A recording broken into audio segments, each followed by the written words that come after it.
If sewing machine tension confuses you, you're not alone. But the truth is, it's way simpler than it seems. In this video, I'm gonna break it down in a clear, beginner-friendly way so you understand exactly what tension does, when to adjust it, and when to leave it alone.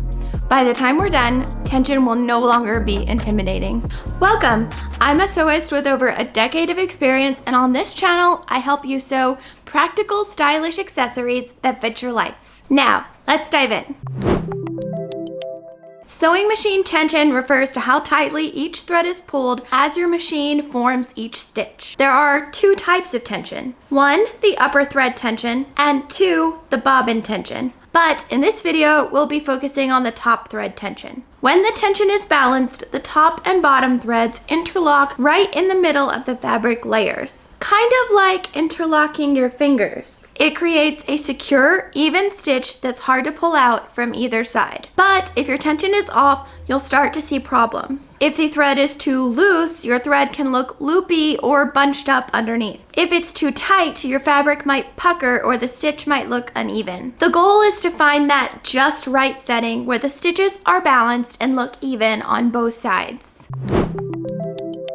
Most modern machines, especially computerized ones, come with an automatic tension setting that works beautifully for everyday sewing. If your machine was made anywhere from, say, 2010 onward, then there's a good chance that it has this feature. Automatic tension is a pre-programmed setting that is designed to work with typical fabric and thread combinations. And in most cases, it does exactly that. No extra adjustment needed. Unless you're using specialty thread or tricky materials, auto tension will give you great results about 90% of the time. Some high-end machines, like top-tier Bernina or Baby Lock models, do use sensors to adjust tension in real time based on fabric thickness. But that kind of technology is rare and not at all necessary. For most of us, the automatic setting is more than enough. So if your stitches look good, your machine is doing its job. No need to second guess it, especially if you're just getting started.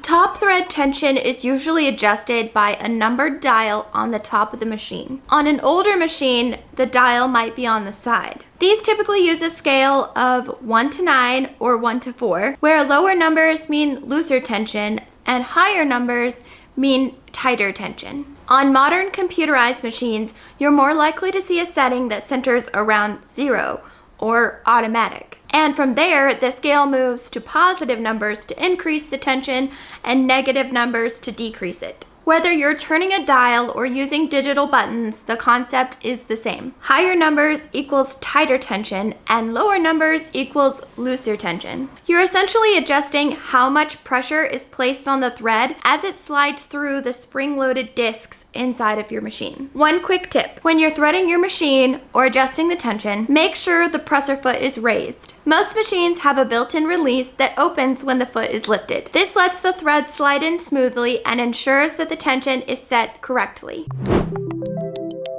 If your machine has an automatic tension setting, always start there. If it doesn't, set your tension dial to the middle of the range, whatever the manufacturer recommends as the default. Use a scrap piece of fabric and sew a test line. What you're looking for is a balanced stitch, where the threads lock neatly in the middle of the fabric layers and the stitches look even on both the top and the bottom. If everything looks good, great! Automatic tension is all you'll need, especially on modern machines. In fact, I rarely ever adjust mine, but if your stitches are off, that's when you may need to make an adjustment. Here's what to watch for. If the fabric is puckering or looks tight, your top thread tension might be too tight. Try decreasing it. If you see loops or a messy bunch of thread underneath, your top thread tension might be too low.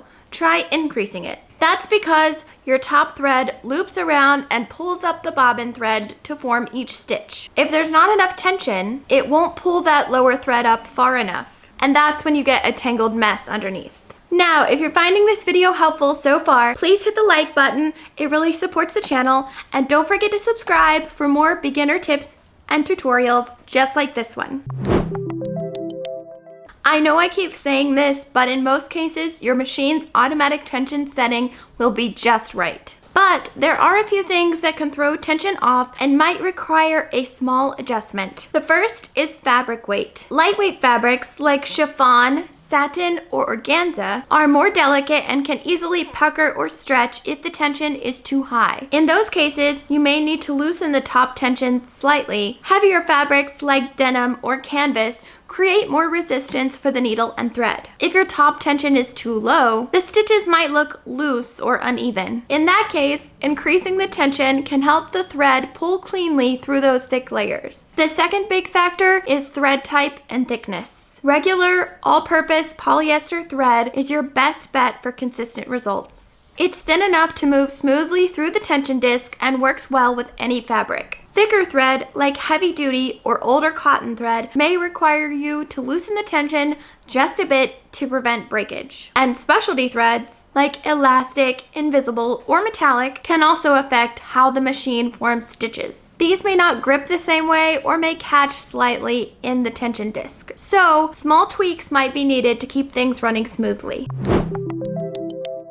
Now, let's talk about bobbin tension, or more accurately, why you shouldn't touch it. Most machines come with the bobbin tension already set at the factory, and your instruction manual will likely say the same thing: don't adjust it. And that's especially true for drop-in bobbin machines, which aren't really designed to be adjusted at home. Now, technically, yes, it is possible to adjust the bobbin tension, but it's something that's only done in very specific, advanced situations by people who really know what they're doing, like professional sewist or machine repair tech. For regular sewing, especially as a beginner, there's no need to touch it. In fact, trying to adjust the bobbin tension without the right tools or experience is more likely to create problems rather than solve them. So unless you're doing something highly specialized, the best thing that you can do is leave the bobbin tension alone and focus on adjusting the top tension if needed.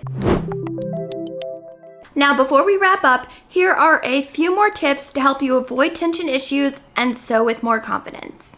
First, always use the same type of thread in both the upper thread and the bobbin thread. Mixing threads, like cotton on the top and polyester on the bottom, can throw the tension off and lead to messy stitches. Second, if you're unsure, just leave the tension on auto. You don't need to adjust anything unless you run into problems. And if it feels too intimidating, just leave it. Third, there's a lot of advice out there about matching the thread type to the fabric, but that can quickly get overwhelming. According to sewing expert Alex Askaroff, your best bet is to stick with high-quality polyester all-purpose thread. It performs well across almost all fabrics. Trusted brands like Gutterman or Coats & Clark will give you consistent, reliable results. You don't need to switch thread types for every project. Just focus on using good quality, all-purpose thread and you'll be good to go. And if you need some to get started, I'll put a link in the description down below. And finally, and this one's most important, most sewing problems aren't about tension. If your stitches are acting up,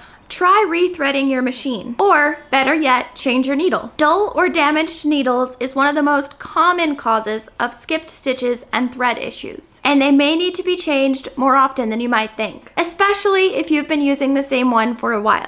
And when in doubt, test on a scrap piece of fabric. It's the easiest way to make sure that your tension, thread, and needle are all playing nicely together before you start your first project. I hope this helped take the mystery out of sewing machine tension. Now, if you're still having some issues, you may want to check out my YouTube short called It's Not Tension's Fault. I'll link it here. And if you're new to sewing and you haven't seen my other videos, you may want to check out the playlist covering beginner basics. I'll link it here. Bye!